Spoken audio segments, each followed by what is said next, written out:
Hello there. Hello there. You caught me sipping some water. Good afternoon, happy July. It's Guerilla Sports Football, Denver. Today we're talking about, well, before we get into that, how you guys doing? How you guys doing out there in cyberspace? Look, if you're following along real time, you got some comments, you got some questions, anything I'm talking about, shoot them our way. If you can follow along and I can read them up on the screen and we can react real time to what you're saying. I'm not a genius. I don't know everything about football. I know most things, but I don't know everything. And if you've got an idea of something we're talking about or a thought, interact with us. I'd love to have that conversation. All right. We're doing this show twice a week right now, and typically, mostly, we've been talking about the offensive side of the ball for the Denver Broncos because, let's face it, it's the most intriguing. It's had the most drama over the last couple years, and really ever since Peyton Manning left the building, guys, the Denver Broncos have been trying to find their footing offensively. They can't do it. They can't find a quarterback. They can't find an offensive coordinator. They can't find a head coach who facilitates the offense, and because of that, the Denver Broncos offense has been anemic for, let's call it 2016, 17, 18, 19, 20, 21, 22, 23. 8 years now, guys. 8 years now, the Denver Broncos offense has been pretty bad. And it's been the focus of our attention as well. The Russell Wilson experiment didn't work, and we got a new quarterback. And Sean Payton's come to clean up this offense, and so understandably the focus has been on the offensive side of the ball. But today I want to talk about the defense. And the Broncos defense largely has been not avoided or ignored, but they don't get the type of attention that I believe they deserve. And so today we're going to talk a little bit about the defense, but in particular we're going to talk about the edge rushers and those trying to get to the quarterback. You remember Al Davis, famous Raiders coach and owner? The quarterback must go down, and he must go down hard. Well, for the Broncos, that hasn't been happening. You know, when do you think was the last time the Denver Broncos had a double-digit player with sacks? Sorry, I phrased that poorly. When was the last time a Broncos player had double-digit sacks? Do you know? Do you know? That's only 10 sacks, guys. That's not a lot. 2018. 2018, guys. That's 5-6 years away. 2018 was the last time they got to the quarterback. One guy got to the quarterback 10 times. And that year in the NFL, well, for the Broncos, it was Von Miller and it was Bradley Chubb. Von Miller and Bradley Chubb. Ever since that, the Broncos have been pretty anemic getting after the quarterback, even while the league gets after the quarterback. In 2019, 15 guys were double-digit sacks in the NFL. In 2020, there were only 10. Only 10 guys got double-digit sacks in the NFL in 2020. 2021, it was up to 15. 2022, it was up to 19. 2023, it's up to 22. So ever since 2020, it's been steadily building again, and players have been getting after quarterbacks once again. Even with all the protections that quarterbacks have, quarterbacks are going down, and they're going down hard. What was it about 2020 that made it interesting, that made quarterbacks so elusive?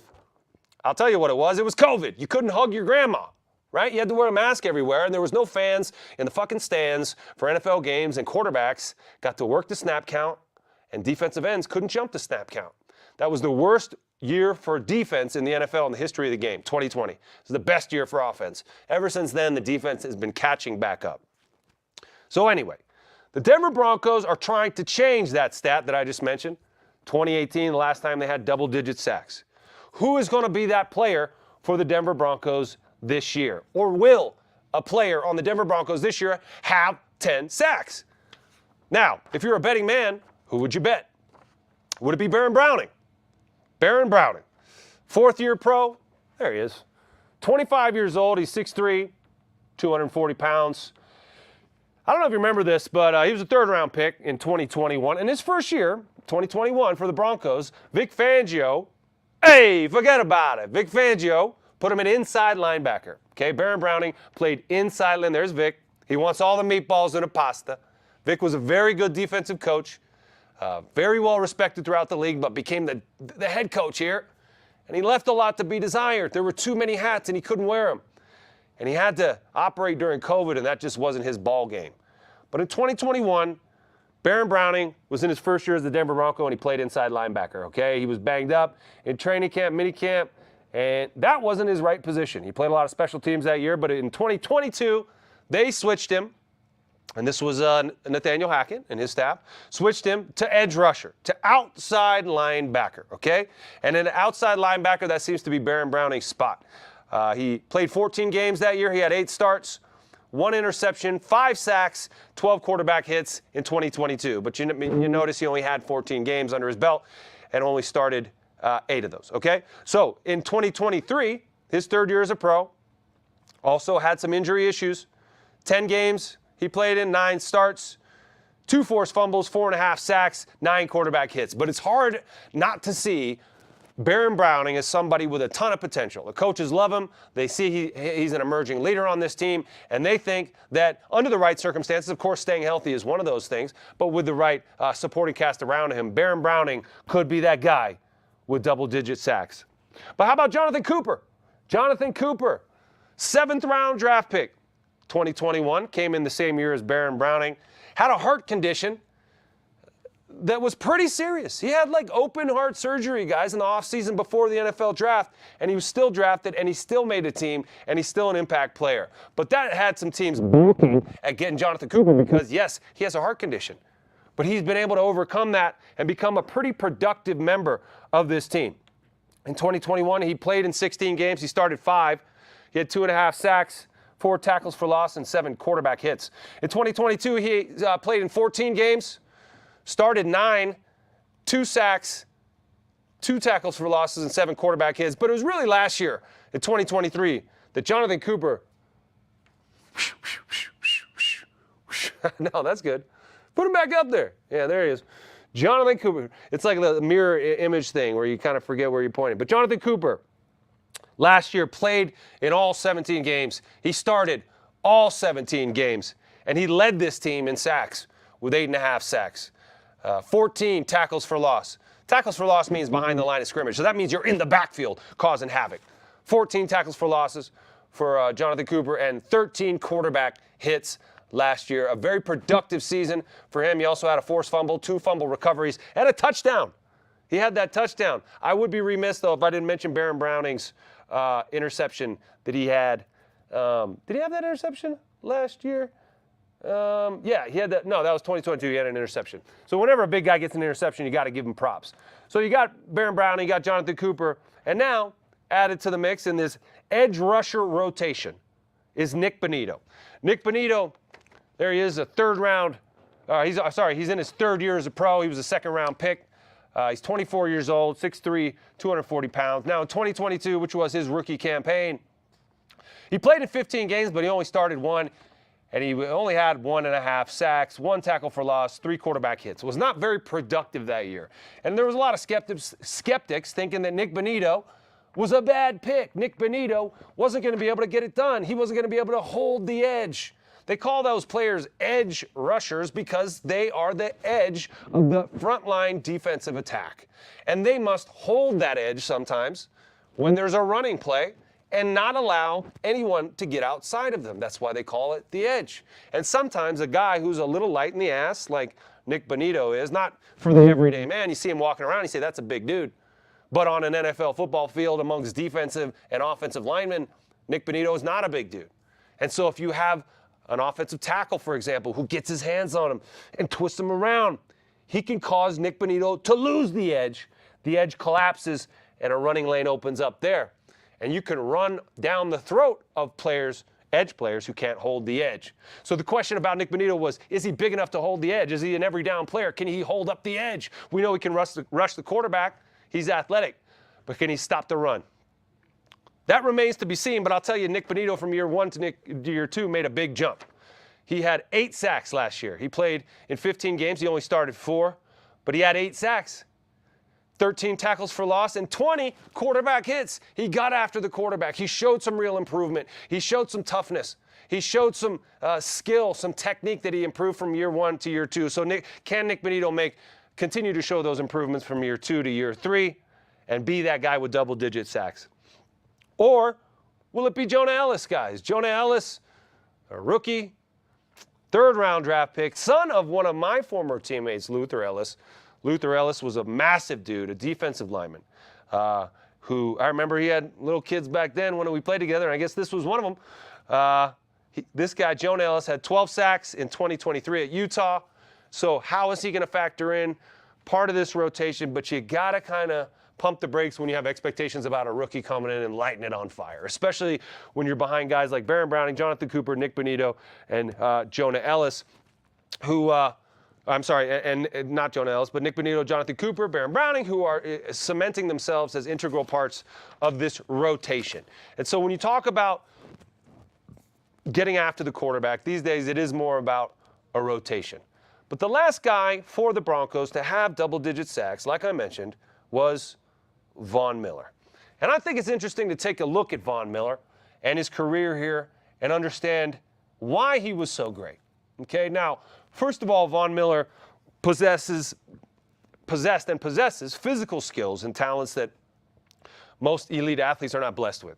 He's big, fast, strong. He can bend like Gumby. He can come underneath an offensive tackle who's trying to block him. I think you've seen him do that ghost move where the guy whiffs on him and he's behind him and he's eating the quarterback for lunch just because he's so fast, quick, explosive, and strong. And he can duck under you. And then when you think he's ducking under you, he bum rushes you and dumps you on your butt. He does this to guys who are 6'7", 330 pounds. Okay, Von Miller is a special athlete, but he also came to the Broncos at a special time and was a product of circumstances around him that allowed him to thrive and flourish. And really, when we talk about sacks, guys, it's not just about the guy who's rushing the quarterback off the edge. And that's really the crux of what I want to talk about today, okay? These guys, Baron Browning, Nick Bonito, Jonathan Cooper, and Jonah Ellis, yes, they're good players, and yes, they have a lot of potential themselves. But they need a circumstance around them that allows them to thrive and flourish. Now, Von Miller had such a circumstance around him. First of all, I want to run through Von's numbers so you just see how dominant he was for the length of time that he was. In 2011, it was his rookie year. Von Miller had 11.5 sacks, 19 tackles for loss, and 29 quarterback hits. He was the defensive rookie of the year. He was the number 2 overall pick in the draft. He came here. You remember that was Tim Tebow's year.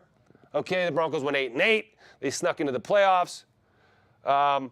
And it wasn't until next year, though, that the Broncos prospects really took off. So did Von. Von in 2012 was an All-Pro with 18.5 sacks, a career high for him, 28 tackles for losses. That means you're in the backfield, and 25 quarterback hits. Okay? What coincided with Von Miller having a career year? Peyton Manning arriving in Denver and becoming a quarterback of the Denver Broncos and taking that offense to the next level. Guys, a defensive end or an edge rusher can rush the quarterback more effectively when you have an offense putting up points, okay? The Denver Broncos offense over the last couple years, over the last 7 years, hasn't been putting up points. And so it's hard for guys to come off the edge and make plays on a quarterback when they're not up on the scoreboard. Why is that, okay? If we don't score points as an offense, okay, then the opposing offense doesn't really need to push the ball downfield. They're not behind on the scoreboard. They don't have to catch up. If we score in the first half, right, let's say we go up 14-0, guess what? The opposing team is going to be dropping back and throwing the ball. I know that as a defensive coordinator, and I know that as a defensive player. I can pin my ears back and attack. That's what the Broncos are trying to create, okay? Touchdowns in the first half on offense so that we as defensive players can get after the quarterback, okay?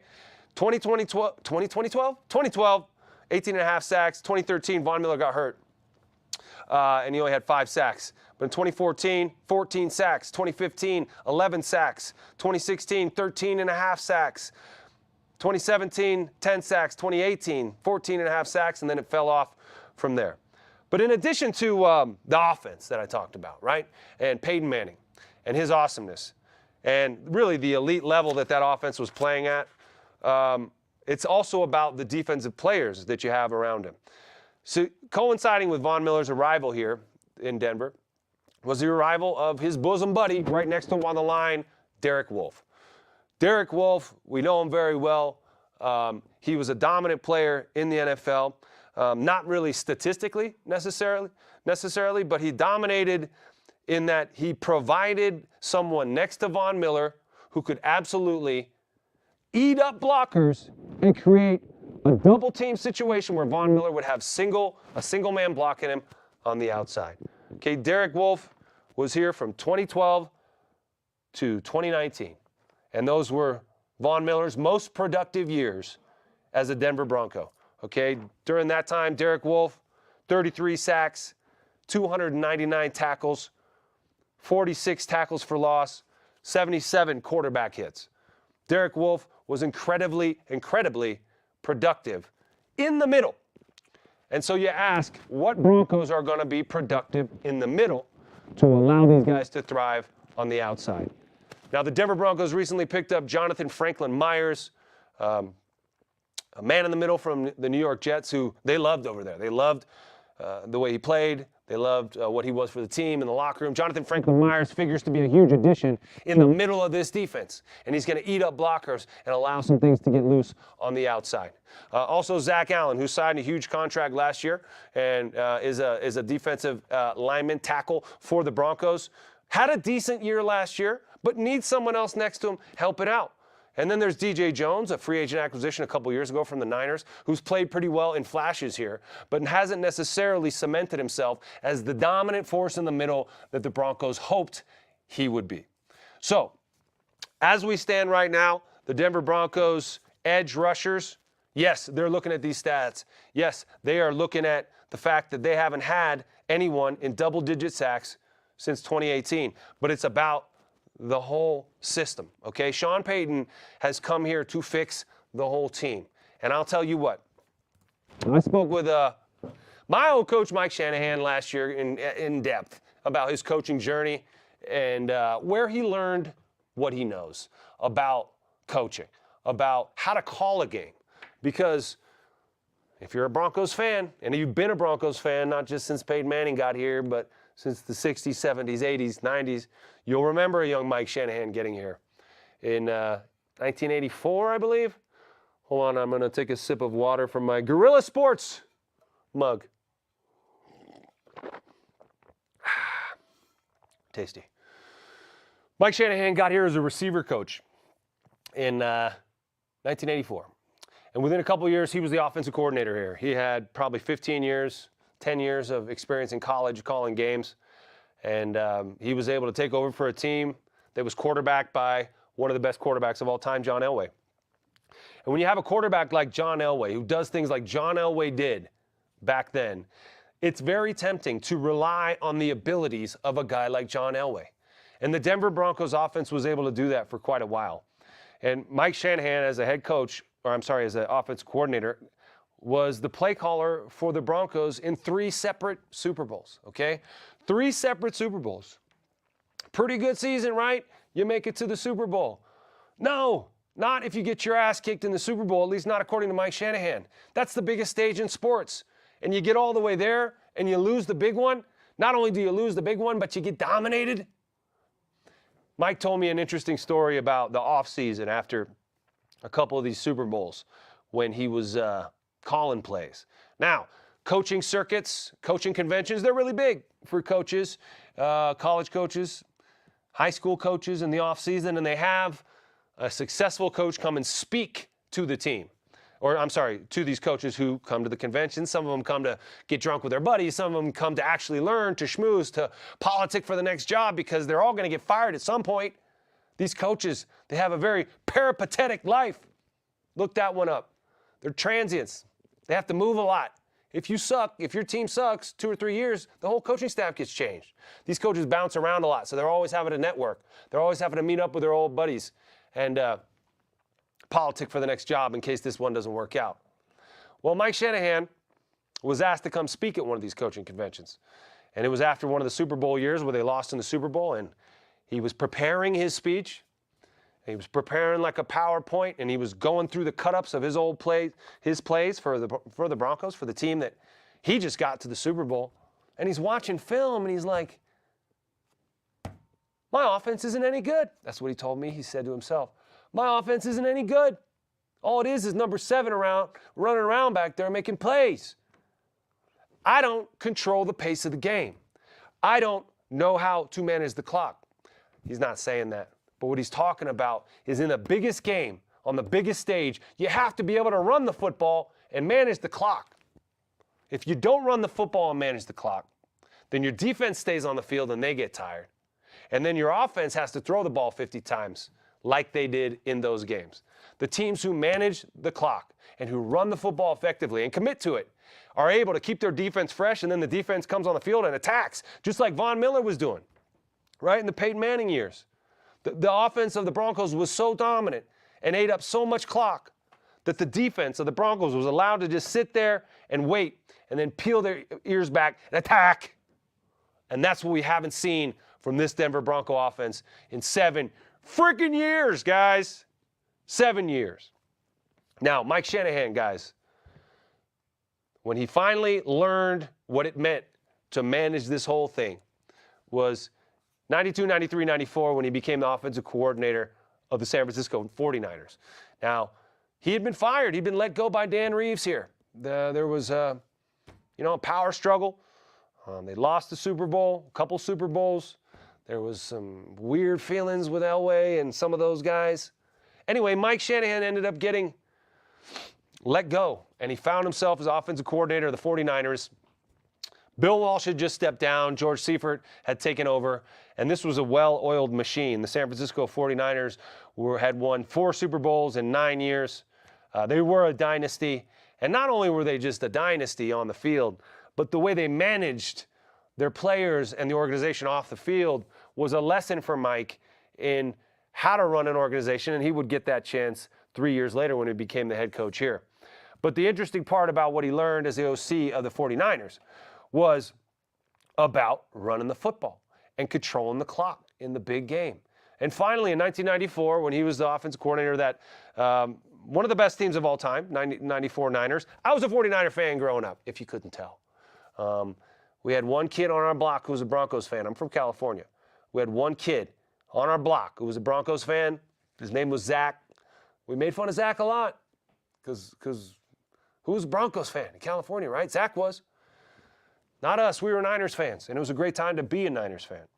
The irony is that I became a Bronco with a tap on the shoulder one time, and during training camp in 2003, I was a wide receiver down on the depth chart, trying to make the team. But I was probably 10th or 11th on the depth chart at that point. I was getting no reps. I was trying to keep the faith, but I was getting no reps. You know, when you're one of those players trying to make the team, we talked about this last week. One of those players trying to make the team, these receivers, there's 12 receivers right now on the Denver Broncos roster. 5, maybe 6 are going to stay on the team with a couple guys on practice squad. When you're back at the end of that and you're not getting a lot of reps, and the reps that you do get are running plays or you're running a backside post and they're throwing it to the other side, you can get desperate. And that's when your coach sees you moping around and he says, don't count the reps, make the reps count. Make your reps count. But I digress. Coach Shanahan took over for those Niners, understood, because of the well-oiled machine that was the San Francisco 49ers, how to balance your attack and how to call a game in a way that keeps the defense fresh. Now, Sean Payton understands how to call a game in a way to keep the defense fresh. But that requires making plays, guys, and the Broncos weren't able to do that last year. The Denver Broncos offense was not able to make any plays in the first half to keep the defense off the field. Case in point, the Miami Dolphins debacle. They gave up 70 freaking points, guys. That game alone skewed their numbers for the rest of the year, and the Broncos defense were playing catch-up the rest of the year after that. But the Broncos defense, in my mind, last year wasn't that bad. They were not that bad. And now they have some continuity on defense, meaning the same defensive coordinator is back for a second year. Vance Joseph. Vance Joseph, depending on how you feel about him, is beloved by the team and was able to lead them through a pretty dark time last year and made a lot of improvements. Alex Singleton spoke recently about just being excited about the continuity. Alex Singleton, the guy in the middle. But there are a lot of question marks on this team and on this defense. And I think if you're talking about this defense, the defensive line is the strongest piece. And I'm talking about those edge rushers as well. Those 5 guys are the strongest parts of this defense. I like Alex Singleton a lot, but who's going to be right next to him? I like Pat Surtain a lot, but aside from Pat Surtain, guys, the entire secondary is a question mark. There could be 5 new players on defense, but the system is still in place, and that defensive line is hungry and ready to go. But it does take, guys, a complete team and an offense that can actually score points to allow one of these guys to finally get double-digit sacks. But I ask you, who is going to be that guy? Is it going to be Baron Browning? Is it going to be Nick Bonito? Is it going to be Jonathan Cooper? Is it going to be Jonah Ellis? Or is it going to be someone else who steps up? Either way, it's going to be interesting to watch. Thanks for joining us on Guerilla Football. This has been Guerilla Football. I'm Nate Jackson. I'll see you guys on Friday. Hey, happy 4th of July. Take care of yourselves out there. Don't blow off a hand with some firecrackers. Eat yourself a chili dog. Drape yourself an American flag. Have a Budweiser and relax. That's it for us. Catch you next time on Guerilla Football. Denver.